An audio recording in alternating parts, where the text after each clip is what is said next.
प्रिय भक्तजन, जय श्री कृष्णा, राधे राधे। आप सभी का अपने ही चैनल आध्यात्मिक वास्तु में हार्दिक स्वागत है। यह उपाय यदि आप 1 जनवरी को करें तो निश्चित रूप से मां लक्ष्मी आप पर कृपा करेंगी और आप धनवान बन जाएंगे। यदि आप धनवान न बने तो मित्रों हमें बताइए, बस आपको जो उपाय बताया जा रहा है उसे अपनाएं। तो आइए जानते हैं। नए साल के पहले दिन चुपचाप गाय को खिलाएं। यह छोटा सा काम आपको करोड़पति बना सकता है। आपकी सारी समस्याएं और पाप समाप्त हो जाएंगे। मृत्युदंड, पितृदोष तुरंत समाप्त हो जाएगा। साल भर आपके धन के भंडार भरपूर रहेंगे। कहा जा सकता है कि जब तक आप चाहेंगे आप धन कमाते रहेंगे। आपका बैंक बैलेंस लगातार बढ़ता रहेगा। सारे दुख, पीड़ा, संकट और कष्ट दूर हो जाएंगे और सारी खुशियां आपके कदम चूमेंगी। यदि आप चुपचाप गाय को यह छोटा और विशेष भोजन कराते हैं तो तुरंत आपकी गरीबी का अंत हो जाएगा। कहा जा सकता है कि एक व्यक्ति इस उपाय से राजा जैसा जीवन पा सकता है। गौ माता की कृपा, जो 33 करोड़ देवी देवताओं का वास स्थान है, जिस व्यक्ति पर होती है उसकी जीवन यात्रा सदैव सुखमय और समृद्ध होती है। ऐसे व्यक्ति के घर में धन और वस्त्रों की कभी कमी नहीं होती। उनके घर के भंडार हमेशा भरे रहते हैं और दरिद्रता का नामो निशान मिट जाता है। इसीलिए मित्रों, आज जानिए वे खास और महत्वपूर्ण उपाय जो 2024 के पहले दिन किए जाएं, तो आपके जीवन में हमेशा के लिए समृद्धि और खुशहाली बनी रहे। जीवन के जो भी दुख, पीड़ा, संकट और परेशानियां हैं, वे सभी दूर हो जाएंगी। इस वीडियो में हम आपको इस खास और महत्वपूर्ण उपाय के बारे में बताएंगे। इस नववर्ष के दिन गौ माता को अवश्य भोजन कराएं। मित्रों, अपना लाभ सुनिश्चित करने के लिए इस वीडियो को अंत तक देखें। यदि आप इसे बीच में छोड़ देंगे तो विश्वास करें आपको इसका पूर्ण लाभ नहीं मिल पाएगा। दोस्तों, आज के इस वीडियो में हम आपको कुछ ऐसे गुप्त उपाय बताने जा रहे हैं जिनसे आपके जीवन के सभी दुख, दर्द, संकट और बाधाएं दूर हो जाएंगी। कहा जा सकता है कि इसके माध्यम से आपके जीवन में कभी धन संबंधी समस्याएं नहीं आएंगी। आपके आर्थिक हालात मजबूत होंगे और आप धन प्राप्ति में सक्षम बनेंगे। आपके घर में हमेशा समृद्धि और सुख शांति बनी रहेगी। अन्य धनों और वस्त्रों की भी कभी कमी नहीं होगी। तो दोस्तों, अगर आपने अब तक जय गौ माता या जय मां लक्ष्मी नहीं लिखा है तो जरूर लिखें। और हां, इस वीडियो को अंत तक देखें ताकि गौ माता, आपके पूर्वजों और देवी देवताओं का आशीर्वाद हमेशा आपके और आपके परिवार पर बना रहे। यह वीडियो आपके लिए बहुत लाभकारी साबित होगा। 500 वर्षों बाद ऐसा दुर्लभ संयोग बना है, तो पूरी जानकारी के लिए यह वीडियो देखें और जानें कि कैसे इस अवसर का लाभ उठाकर आप 7 पीढ़ियों तक सुख समृद्धि सुनिश्चित कर सकते हैं। यह फलदायक उपाय आपके लिए बहुत लाभकारी हो सकता है, इसलिए वीडियो को अंत तक जरूर देखें। हम आपसे एक छोटी सी विनती करते हैं कि इस वीडियो को लाइक करें और कमेंट बॉक्स में सच्चे मन से जय गौ माता लिखें। गौ माता का आशीर्वाद हमेशा आप और आपके परिवार पर बना रहे। इस वीडियो को अपने दोस्तों के साथ अधिक से अधिक साझा करें ताकि अन्य लोग भी इसका लाभ उठा सकें। इन उपायों को अपनाकर आप अपने जीवन में धन, सुख और संपत्ति को प्राप्त कर सकते हैं। इसके अलावा इस दिन पवित्र स्नान करना अत्यंत फलदायक माना जाता है। यदि तीर्थ स्थान पर जाकर पवित्र नदी में स्नान करना संभव न हो तो क्या करें? पूरी जानकारी के लिए वीडियो देखें और दूसरों को भी इसे शेयर करके लाभ दिलाएं। नए वर्ष के पहले दिन को अत्यंत शुभ और फलदायक माना जाता है। इस दिन यदि आप अपने स्नान के जल में गंगा जल की कुछ बूंदें डालकर स्नान करें तो यह अत्यंत पवित्र माना जाता है। स्नान के उपरांत सबसे पहले अपने घर के पूजा स्थल को स्वच्छ करें और वहां विधिपूर्वक पूजा अर्चना करें। इस दिन अपने पूर्वजों की आत्मा की शांति के लिए पिंडदान करना बहुत ही शुभ माना जाता है। इससे उन्हें मोक्ष प्राप्त होता है। साथ ही इस दिन तैयार किए गए अनाज का दान करने से आपकी सभी इच्छाएं पूर्ण होती हैं। विशेष रूप से इस दिन पितृ पूजा के साथ साथ हनुमान जी, मंगल देव और शनि देव की पूजा करना भी अत्यंत लाभकारी होता है। यदि इस दिन हनुमान जी, मंगल देव और शनि देव की आराधना की जाए तो मंगल ग्रह से संबंधित दोष भी समाप्त हो जाते हैं। इस प्रकार नए वर्ष के पहले दिन इन शुभ कार्यों को करने से न केवल घर में सुख समृद्धि आती है, बल्कि पितरों की कृपा भी प्राप्त होती है। धन, सुख, संपत्ति व्यक्ति के जीवन में प्राप्त होते हैं। व्यक्ति की सभी इच्छाएं पूरी होती हैं। दोस्तों, हम आपको यह जानकारी पैसे लेकर भी दे सकते थे, लेकिन हमारे चैनल का उद्देश्य जन कल्याण और जन सेवा है। यही कारण है कि हम जो भी जानकारी देते हैं वह बिल्कुल मुफ्त में देते हैं। इसलिए आपसे निवेदन है कि इस वीडियो को लाइक जरूर करें। और दोस्तों, एक और निवेदन करना चाहूंगा कि कृपया अपने राशि का नाम कमेंट बॉक्स में जरूर लिखें, ताकि हम आपको आपकी राशि के अनुसार कुछ उपाय बता सकें। हम राशियों से संबंधित उपाय भी बताते हैं, इसलिए अपनी राशि या अपना नाम कमेंट बॉक्स में लिखना न भूलें। साथ ही जय गौ माता जरूर लिखें। तो दोस्तों, अब हम बात करते हैं दिन की। यह नया साल का दिन है। इसे खास बनाएं और अपने जीवन में सकारात्मक बदलाव लाएं। इस दिन आपको एक विशेष उपाय करना है। इससे पहले कि मैं गाय से जुड़े उपाय के बारे में बताऊं, यह उपाय जरूर करें। शाम के समय पीपल के पेड़ के नीचे आपको सरसों के आटे का चौमुखा दीपक बनाना है। इस दीपक में निम्नलिखित सामग्री रखनी है और उसमें सरसों के तेल का दीप जलाना है। दीपक को आटे से बनाएं, उसमें लाल धागे की बाती डालें और चारों दिशाओं के लिए 4 दीपक तैयार करें। प्रत्येक दीपक में ये सामग्री डालें। लाल धागा, सरसों का तेल, एक साबुत फूल, 2 फूल पीपल के पेड़ के बीच में रखें। इसके बाद दीपक को जलाकर वहां छोड़ दें और अपनी मनोकामना करें। यदि 221 दिनों के भीतर आपकी मनोकामना पूरी न हो तो हमें बताएं। यह एक अत्यंत प्रभावशाली और दुर्लभ उपाय है। इसे श्रद्धा और विश्वास के साथ करें और अपने जीवन में चमत्कार देखें। गाय से जुड़े अद्भुत उपाय जो बदल देंगे आपकी किस्मत। दोस्तों, सनातन परंपरा में गाय, गंगा और गायत्री का बहुत अधिक धार्मिक महत्व है। ऐसा माना जाता है कि गौ माता के शरीर में 33 करोड़ देवी देवताओं का वास होता है। जो व्यक्ति गौ माता की पूजा करता है उसे इन सभी देवी देवताओं का आशीर्वाद प्राप्त होता है। यह आशीर्वाद केवल इस जन्म तक सीमित नहीं रहता, बल्कि पूर्व जन्मों के दोष भी समाप्त हो जाते हैं। फूलवारी उपाय का महत्व। अगर आप इस स्थान पर रह रहे हैं तो फूलवारी उपाय करना आपके लिए बेहद लाभकारी हो सकता है। यह उपाय आपके जीवन में दुख, दर्द और संकट को दूर कर देता है। इसके साथ ही आपके घर में धन, धान्य और खुशहाली का वास होता है। 7 पीढ़ियों तक आपके परिवार में किसी भी प्रकार की आर्थिक तंगी का सामना नहीं करना पड़ता। गौ माता से जुड़े उपाय। गौ माता की सेवा और पूजा करने से जीवन में चमत्कारी बदलाव आते हैं। इन उपायों को नियमित रूप से अपनाने पर धन और वैभव में वृद्धि होती है। परिवार में सुख शांति बनी रहती है। स्वास्थ्य संबंधी समस्याएं दूर होती हैं। देवी देवताओं का विशेष आशीर्वाद प्राप्त होता है। गौ माता की सेवा का महत्व। गौ माता की सेवा को सनातन धर्म में सबसे बड़ा पुण्य माना गया है। सुबह शाम गौ माता को रोटी, गुड़ और चारा खिलाने से घर में समृद्धि आती है। साथ ही नियमित रूप से गौ माता का आशीर्वाद लेना आपकी किस्मत को चमका सकता है। इस प्रकार यह चमत्कारी उपाय आपके जीवन में सुख, समृद्धि और सफलता लाने में सहायक साबित होंगे। इसे पूरी श्रद्धा और विश्वास के साथ अपनाएं। यह संस्करण ज्यादा प्रभावशाली और सरल है, साथ ही अद्वितीयता को बनाए रखता है। हर सुबह जब आप खाना बनाना शुरू करें, सबसे पहले गौ माता के नाम पर एक रोटी निकालें। भोजन करने से पहले इस रोटी को गौ माता को अर्पित करें। यदि संभव हो तो इसे काली गाय को खिलाएं। अगर काली गाय न मिले तो सफेद गाय को भी खिला सकते हैं। हर शुभ कार्य में गौ माता या उनसे जुड़े उत्पाद जैसे गोबर, गोमूत्र, गौ दुग्ध या गौ दुग्ध से बने घी का अवश्य उपयोग करें। इससे पुण्य की प्राप्ति होती है। सनातन परंपरा के अनुसार जिस घर में गाय होती है उस घर की सभी नकारात्मक ऊर्जा स्वयं समाप्त हो जाती है।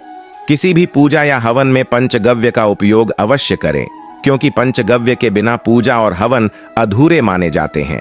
गौ माता का आशीर्वाद प्राप्त करने के लिए परिवार सहित रोज, साप्ताहिक या मासिक रूप से गौशाला जाने का नियम बनाएं और गौ माताओं को चारा, रोटी या अन्य आहार अवश्य खिलाएं। इससे आपको शुभ फल मिलेंगे और साथ ही नवग्रह शांत होते हैं। गौ सेवा और गौ पूजन से लगभग 200 से अधिक समस्याओं का समाधान होता है। इस नियम को अपनाकर अपने जीवन को सुखमय और समृद्ध बनाएं। गर्मियों में गायों को पानी दें और सर्दियों में गायों को गुड़ खिलाएं। ध्यान रखें कि गर्मियों में गायों गुड़ को कम मात्रा में खिलाएं। गायों से जुड़ी बहुत सी शुभ और अशुभ घटनाएं होती हैं, क्योंकि गायों के शरीर पर अनेक देवी देवताओं का वास होता है। यदि कोई गाय दौड़ते हुए गिर जाए और अपने बछड़े पर दूध गिरा दे तो यह एक अशुभ संकेत माना जाता है। वहीं यदि किसी व्यक्ति को यात्रा पर जाते समय एक गाय अपने बछड़े को दूध पिलाती हुई दिखे तो यह संकेत है कि उस यात्रा की सफलता निश्चित है। यह यात्रा न केवल सफल होगी बल्कि जिस उद्देश्य से वह यात्रा की जा रही है वह भी सफल होगा। गाय की आवाज बाईं ओर सुनाई देना या रात में गाय का रंभाना शुभ माना जाता है, लेकिन ध्यान रखें कभी भी गाय के साथ बुरा व्यवहार न करें, चाहे वह जानबूझकर हो या गलती से। ऐसा करने से गंभीर पाप और जीवन भर की परेशानियां हो सकती हैं। आजकल गाय को राष्ट्रीय पशु बनाने और उन्हें मौलिक अधिकार देने की चर्चा हो रही है।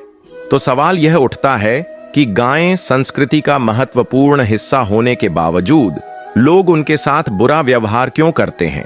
गायें भयभीत होकर इधर उधर भटकती रहती हैं और लोग उन्हें पर्याप्त भोजन तक नहीं देते। गायों का आदर करें और उनकी देखभाल करें ताकि हमारी सांस्कृतिक धरोहर बनी रहे। जब तक गाय से दूध मिलता है तब तक उसकी देखभाल होती है, लेकिन जैसे ही गाय दूध देना बंद कर देती है लोग उसे छोड़ देते हैं। वह सड़कें और गलियों में भटकने लगती हैं। इस स्थिति में कुछ लोग गाय को डंडे से मारते हैं, कुछ उस पर पानी डालते हैं, कभी कभी वह वाहन से टकराती है तो कभी बीमारी के कारण उनकी मृत्यु हो जाती है।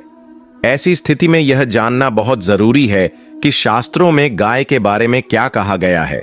गाय के साथ हमें कैसा व्यवहार करना चाहिए? क्या गाय को कभी मारा नहीं जाना चाहिए? शास्त्रों में गाय को मां के समान माना गया है।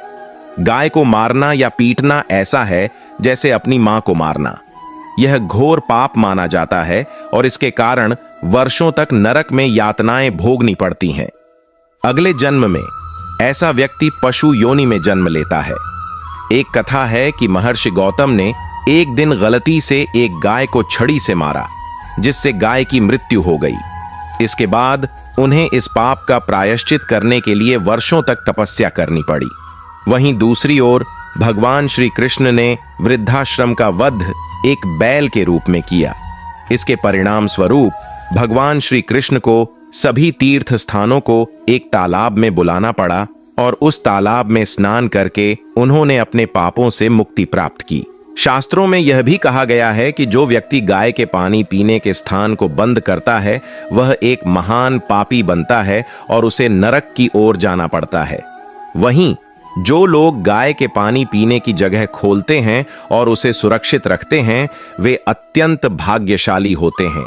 ऐसे लोग अपने बड़े पापों से मुक्त हो जाते हैं और स्वर्ग की प्राप्ति करते हैं। भविष्य में बहुत सारे संपन्न लोग जन्म लेंगे और आनंद का अनुभव करेंगे। साथ ही यह भी कहा जाता है कि किसी आराम करती हुई गाय को परेशान करके कभी न जगाएं।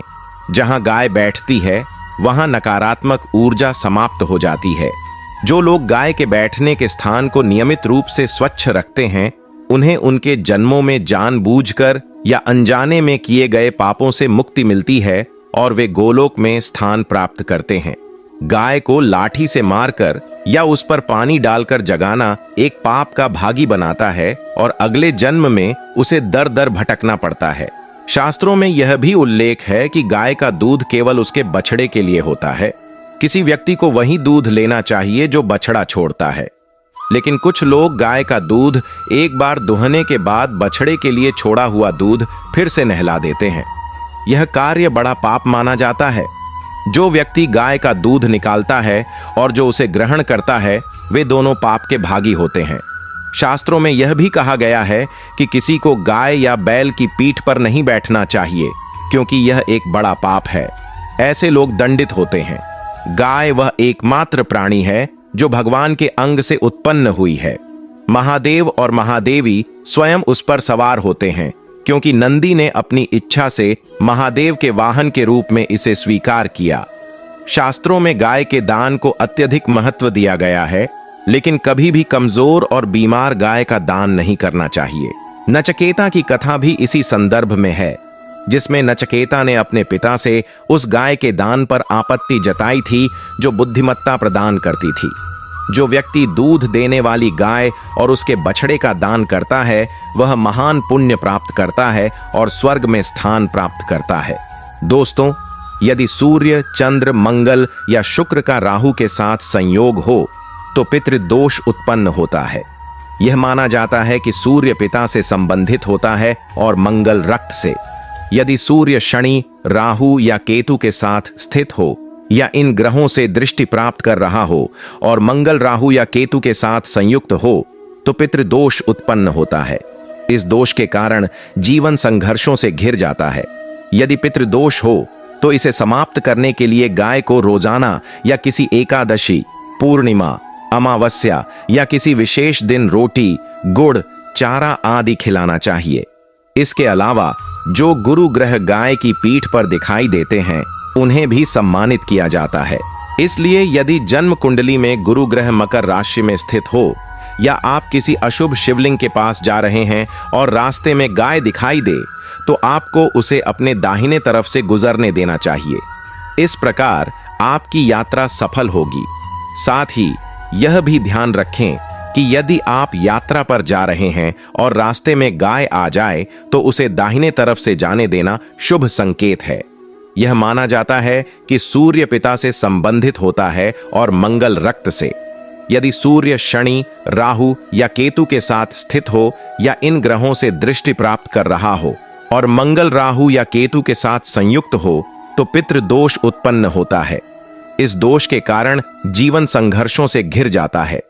यदि पितृदोष हो तो इसे समाप्त करने के लिए गाय को रोजाना या किसी एकादशी, पूर्णिमा, अमावस्या या किसी विशेष दिन रोटी, गुड़, चारा आदि खिलाना चाहिए। इसके अलावा जो गुरु ग्रह गाय की पीठ पर दिखाई देते हैं, उन्हें भी सम्मानित किया जाता है। इसलिए यदि जन्म कुंडली में गुरु ग्रह मकर राशि में स्थित हो या आप किसी अशुभ शिवलिंग के पास जा रहे हैं और रास्ते में गाय दिखाई दे, तो आपको उसे अपने दाहिने तरफ से गुजरने देना चाहिए। इस प्रकार आपकी यात्रा सफल होगी। साथ ही यह भी ध्यान रखें कि यदि आप यात्रा पर जा रहे हैं और रास्ते में गाय आ जाए तो उसे दाहिने तरफ से जाने देना शुभ संकेत है। यदि आप किसी गाय को अपने बछड़े को दूध पिलाते हुए देखें तो समझ लें कि वह यात्रा आपके लिए निश्चित रूप से सफल होगी। इसके साथ साथ उस घर में जहां गाय मौजूद है, वहां का वास्तु दोष स्वतः समाप्त हो जाता है।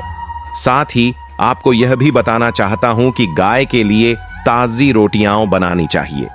रोज ताजी रोटी बनाएं और अगर आपने गाय के लिए रोटी बनाई है तो उसे तुरंत गाय को देना चाहिए।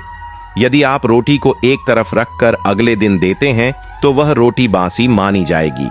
कभी भी बासी रोटी गाय को न दें, क्योंकि यह घर में नकारात्मक ऊर्जा का प्रवेश कराती है और जिस भी कार्य को आप करना चाहते हैं वह पूरा नहीं होगा। इसके कारण घर में दुख के देवता हमेशा निवास करते हैं और आपका कोई भी कार्य कभी भी सफल नहीं होता। इसलिए हमेशा ताजी रोटी बनाएं और रोज गाय को खिलाएं। न तो बासी रोटी और न ही बासी फल या सब्जियां गाय को दें। अक्सर लोग थकने के बाद बासी चीजें गाय को दे देते हैं, लेकिन ऐसा करना ठीक नहीं है। यदि आप गाय को इस प्रकार से आहार देते हैं तो आप पाप का हिस्सा बन जाते हैं। आपको गाय को कभी भी पूरी तरह से गंदा आहार नहीं देना चाहिए। साथ ही 11 लोगों को तैयार करके उन पर हल्दी लगाएं। इसके बाद जब आप प्रत्येक व्यक्ति को आहार देंगे तो पहले गाय के सींग पर हाथ रखें, फिर उसकी पीठ पर, फिर माथे पर और अंत में गाय के पैरों को छुएं। इस प्रकार से करने से आपके सभी कार्य सिद्ध होने लगेंगे। जो भी 2 अधिकारों का समय चल रहा है वह समाप्त हो जाएगा और आपके जीवन में केवल सुख शांति आएगी। जब आप गाय के चारों ओर 7 चक्कर लगाएंगे तो आपके सभी कार्य पूरे हो जाएंगे। साथ ही जब भी आप गाय को रोटी देंगे तो रोटी पर हल्दी लगाएं या थोड़ा घी लगा कर दें। यदि यह संभव न हो तो आप थोड़ा घी भी रख सकते हैं। ध्यान रखें, कभी भी गाय को सूखी रोटी न दें। दोस्तों, कभी भी गाय को सूखा रोटी मत खिलाइए। सूखा रोटी का मतलब है बिना कुछ डालकर रखा हुआ रोटी, जिसे हल्दी, चीनी या अन्य कोई मीठा चीज डालकर ही खिलाना चाहिए। इस प्रकार से ही आपको शुभ परिणाम मिलेंगे।